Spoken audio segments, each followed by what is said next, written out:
Welcome to The Blueprint, a podcast for you and your life as a professional. The people I have conversations with don't have to be famous. They have to be making a living doing what they do. My goal is to get you the information you need to make real decisions. Start a career, change a career, get your money right, and get a handle on your operations. This is a Career Day in a Box podcast. I am Philip Llanos, and maybe this is the blueprint for you. Thank you for tuning in to this episode with Charné Tunson. Now, the reason why I invited her is because, as you know, I'm doing a series of episodes on the ballot to help inform you, the listener, about who you may want to consider. And I did my own homework and found that this was someone that was easy to find publicly. And as you know, if a public office is looking to be elected and they're not easy to find publicly, there's something wrong with that. And you'll be surprised to know that you're not only going to be listening to someone who has a long-term history with education, but also does a lot of grassroots work to help people, even in other countries, especially with the pandemic happening right now, to learn about technologies and opportunities available to them with distance learning, because places like the Philippines and they just don't have the technology there yet. So there's a lot of dropouts, and you can imagine how difficult that is. So you're about to not only hear the ins and outs of what it looks like and what the power structure looks like in a community college district, but also understand that you're not alone when it comes to, like, I don't know how to vote. And this is coming from someone who's running for office to make sure that happens.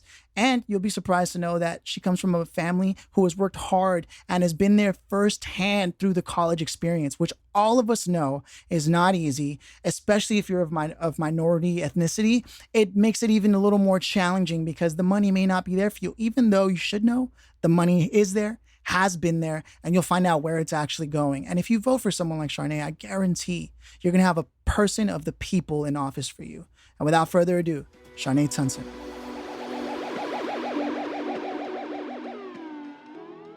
I'm very, very grateful to have the opportunity to talk to you because I can't tell you, when I opened the ballot, I was like, wait a minute.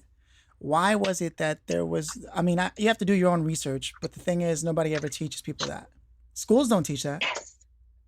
Yes, correct. You know? That is so correct.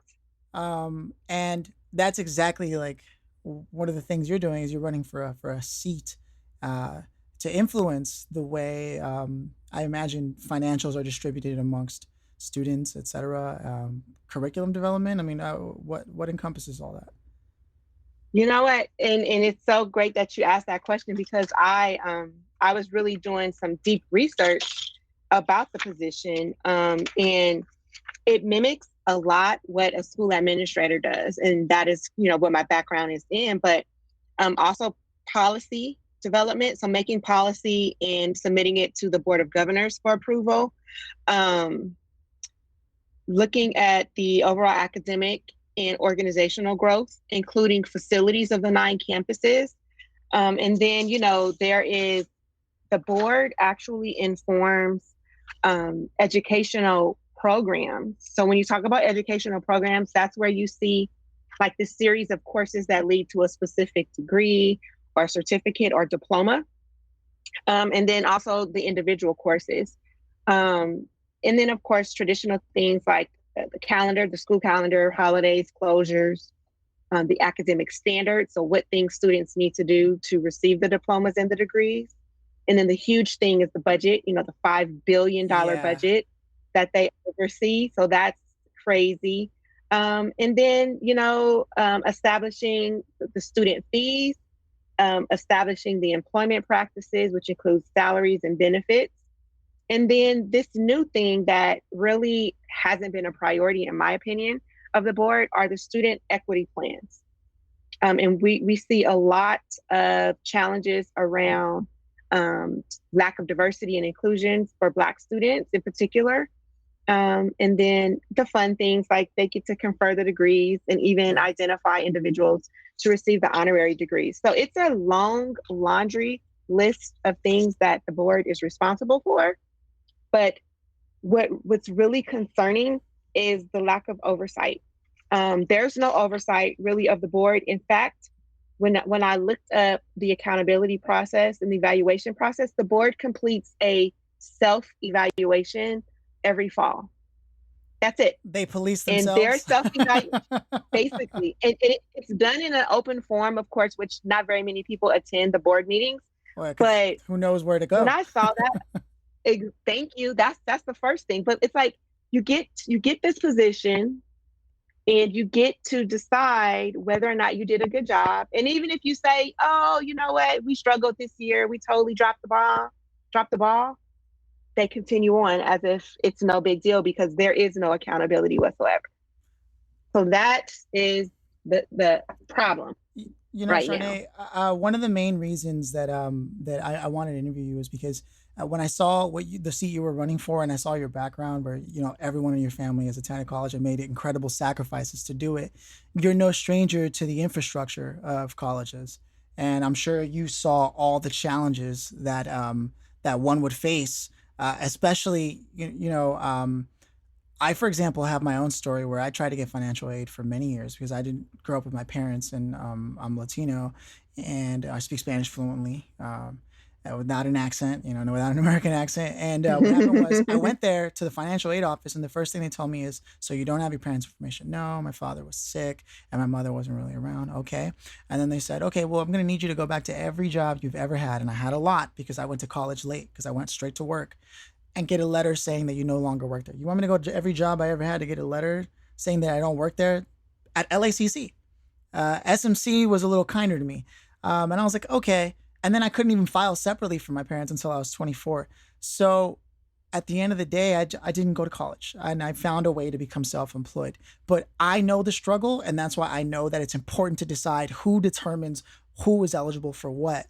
And given your background and how even your own mom had to make a sacrifice of putting her post-secondary education behind so that she could help you guys get to where you want to go, and then went back like a boss and finished her education. That's right. For me, that just tells me that you're running for this seat because you're passionate about what's going on. I see the work you do as a principal. I look, did a little bit of research, and I really do think somebody that close to the playing field should be given the opportunity to be in the seat. So why don't you tell me how accurate is that, and are there other reasons I didn't cover that makes you want to run for this seat? That exactly sums it up. This is my life, and I have these conversations with my husband all the time because he sees me, like when I go after something, it's like all in.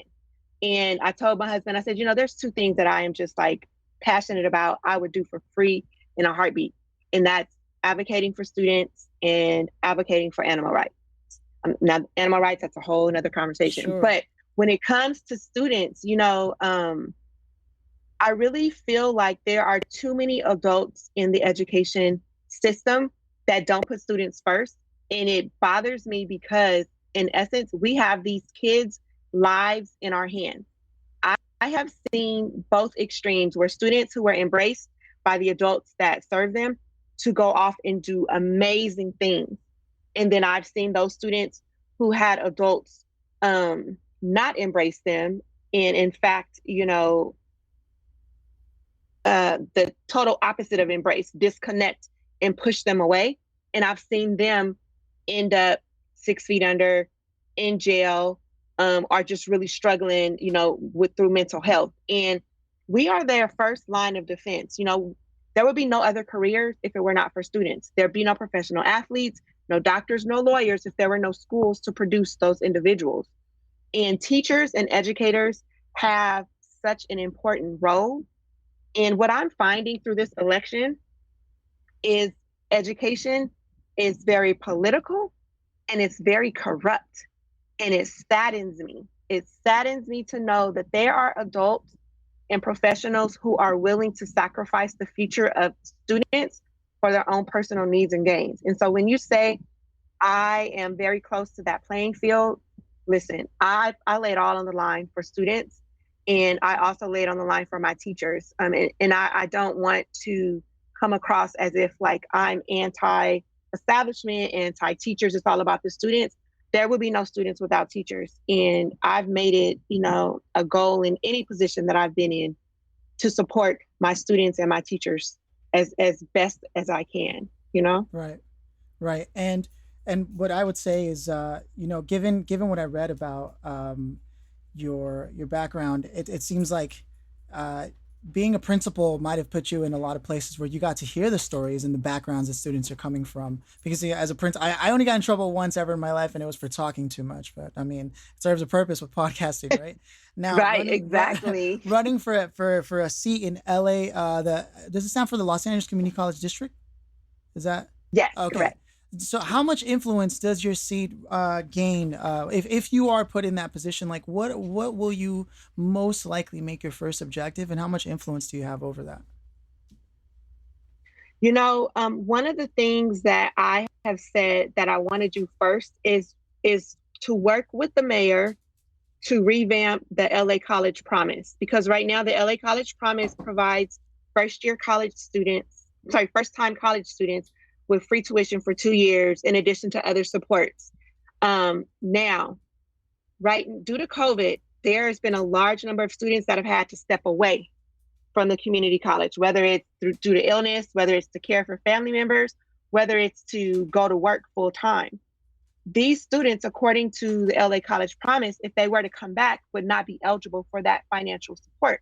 Oh, wow. So we need to take a look at revamping that program so that it continues to support our most neediest students. It's so critical right now. We have so many students in the district that are food insecure, they're hungry. We have so many students that are housing insecure, they're homeless. We have so many students right now who don't have proper access to technology. They were provided faulty devices by the board. They don't have access to Wi-Fi. Some of our students have been run off campus where they can have access to Wi-Fi. We have a huge disproportionate allocation of funds. We talk about that $5 billion budget. Well, in that budget, we have about $20 million of that being allocated to security. Securing what? Our campuses are closed. $20 million half of that to security on a community college campus? Yes, half of that is, a 6-month contract with the LA Sheriff's Department, which we know right now is the LA very Sheriff's controversial. Department. Yeah. Absolutely. And then they've allocated about $1 million to their equity and diversity social justice program, and then about $500,000 to Title IX supporting women. So it's like, 500,000 where are the only priorities to Title right IX? now? Yeah, the priorities are skewed. Right. So you get to manage the budget. If you're elected for this, you Absolutely. get to determine and say no. See? Yep. And Yes. I took a look at your Yes. social media. You look loved. You look like you support a lot of grassroots movements. You're close to people. You're hardworking. I connected with you on LinkedIn. I mean, it was easy to find you. And I have a rule of thumb: if we're voting for someone to be in a public office seat, and they're not easy to find publicly, there's something wrong with that. Absolutely. I totally agree. And the funny part about it is that I'm running with a slate of 3 other phenomenal Black women. And our greatest challenge right now are 3 of the incumbents. And they've also put together a slate with 1 African-American woman. And they were given a donation of $1 million from the LACCD Teachers Union, AFT. And with $1 million, you would think that they'd be plastered on every billboard. There'd be commercials. Oh, they pocketed that money, didn't they? Fancy mailers. Listen, here we are running together as a slate with probably our budget is probably less than $10,000. Yeah. But we are And in it's front coming of out of our your pocket, I'm community and our sure. voters every night.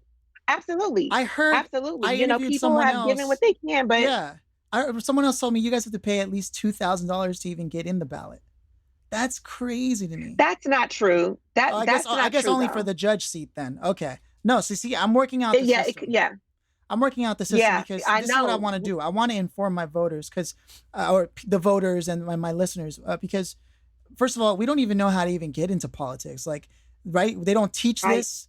Do you just ask and they let you in the door? Or I'm sure you had to fight tooth and nail to even get on the ballot. Well, it's very interesting. So I never in a million years would imagine I'd be doing this right now. Right. Well, But, congratulations.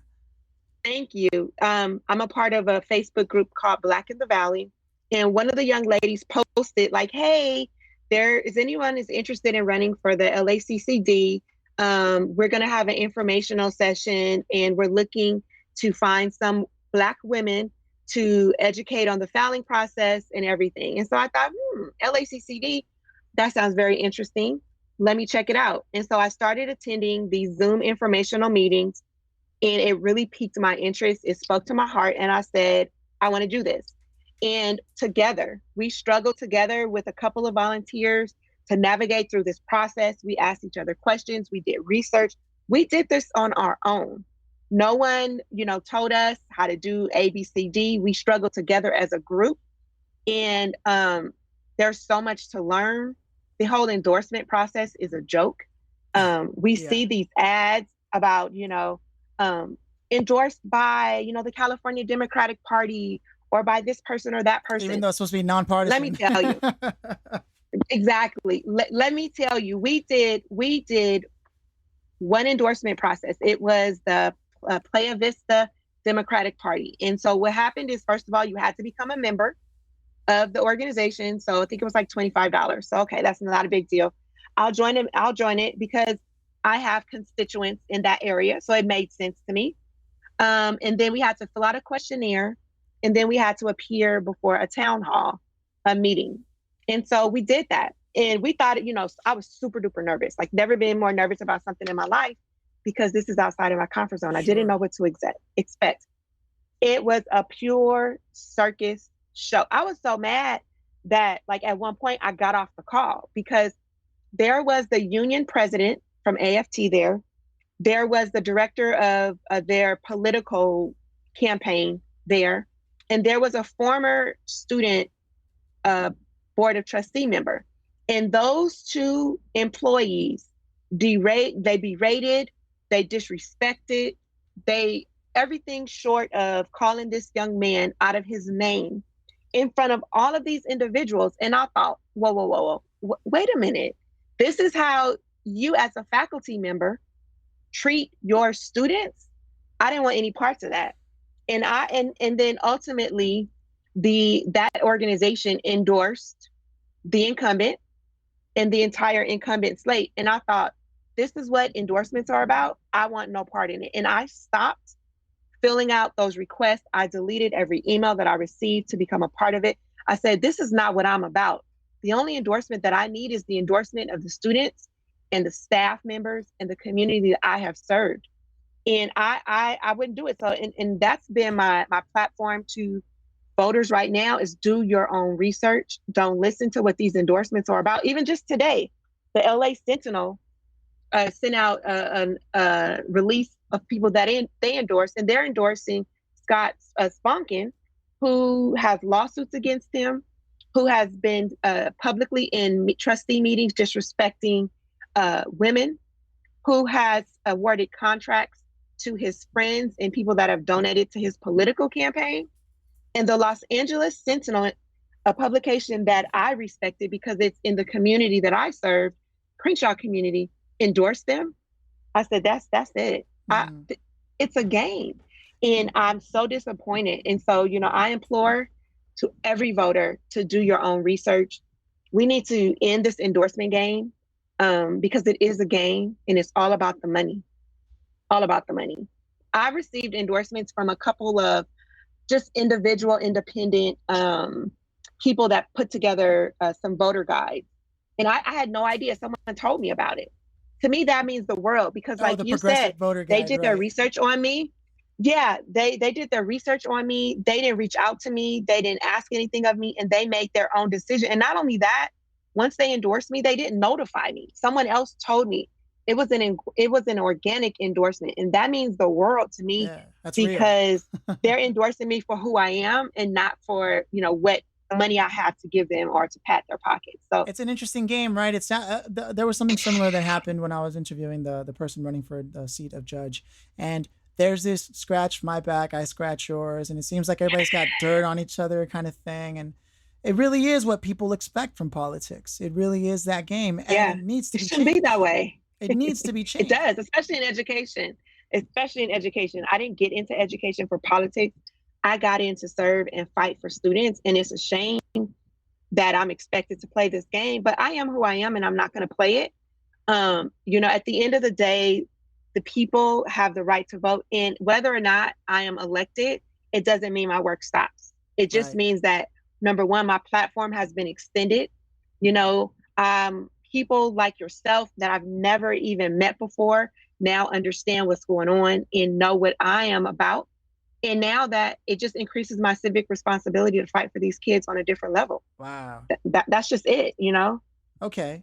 I Yeah. so here are a few things, right? Number one, how can young people, like, what sources should we turn to, and not just young people, voters in general, anyone of voting age, what sources should we turn Hmm. to, in your opinion, that can help inform us further for, everything on the ballot? And how else can people get in touch with you? What should they get in touch with you about? What can they offer you to, how can they be your ears on the streets, or how can they offer what they Yeah. believe is needed? And because you're always busy making all the moves necessary to stay in the seat of power, Yeah.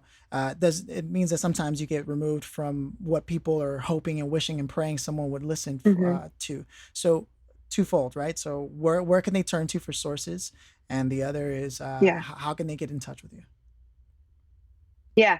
I think to turn for sources is you've got to go to the source. Like you said, it shouldn't be difficult to find information on people that are running for office. It's a public office, so you should be out there publicly. Google these individuals and see what comes up. Right now, I was adamant about leveraging the power of social media. LinkedIn is something that I'm very uncomfortable with, but I went out of my comfort zone and started to really start to enrich my LinkedIn presence. Of course, there's Facebook, there's Instagram. We do Facebook Lives every weekday at 7 p.m. around different topics. Okay. You should be present. If you don't see a presence in the things that are on the ballot, then maybe you need to look in a different direction. Anyone that is running for office should have a website minimally. They should have some type of platform that they're speaking to, that they're passionate about. Also, look at what other people are genuinely saying. It should not be the same person reciting a script about this person. Look at the variety, they're following, because that speaks a lot about the people. Look at what they're saying, the words that are coming out of their mouth, the language and vocabulary that they are using. Are they inclusive? Are they specific? Two of the challengers for seat one just the other day were talking about, they both said it, that it's impossible for a Black person to be elected in the city of Los Angeles because, number one, the population of Black people is less than all the other demographics. I thought, what does that have to do with What? anything? And two, Black people don't show up to vote. So even if, Oh my they did, God. and I thought, whoa, whoa, whoa, whoa, what did you just say? Where are they even getting their So information things like from? that, things like that, that's a red flag for me. Like, I don't need Yeah, to hear anything else you have to say. You just put all Black people in a box, and that's not that's cool. not fair. So, you have to do your research. I would be leery. Yes, I mentioned 3 voter guides that I was featured in, but even still, who are those people that are putting together those guides? What do they stand for? Right. Um, their websites out there, like Voters Edge, and I think there's another one, Yeah, yeah, Ballotopia, yeah. something like that, which That's I where have I to go and started. update my stuff That's on. where I started. Yeah, I didn't even know about that one. I got an email from them the other day, so I'm like, okay, today when I'm done, I'm going to be up there just updating my information. Like, those are judgmental, non-biased. You just go there and you can compare the people, and you can compare the measures and propositions right there and make your decision. So that's where people can start.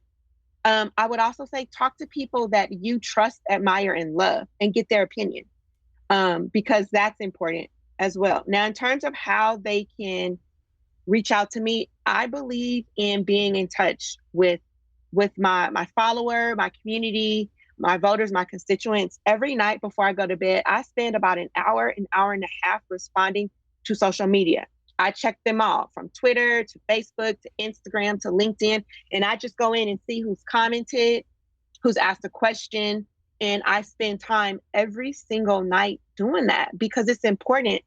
Even if someone just sends a message that says, "Hey, I voted for you," I humbly thank them Right. and respond, like, please continue to spread the word. I hope that I'm able to do you proud, because they took the time to send me a message to let me know that they voted for me. That's important. And they need to be validated. I hear you. I see you. I thank you. You are more than just a vote. You are somebody who believes in me. And that's important. So I do my best, even, outside of elections, when it's my birthday, everyone posts on your wall, happy birthday. I remember one year I had like 500 messages and someone commented like, oh my gosh, Charné, like you responded to every single person. I said, well, it was important enough for them to send me a message.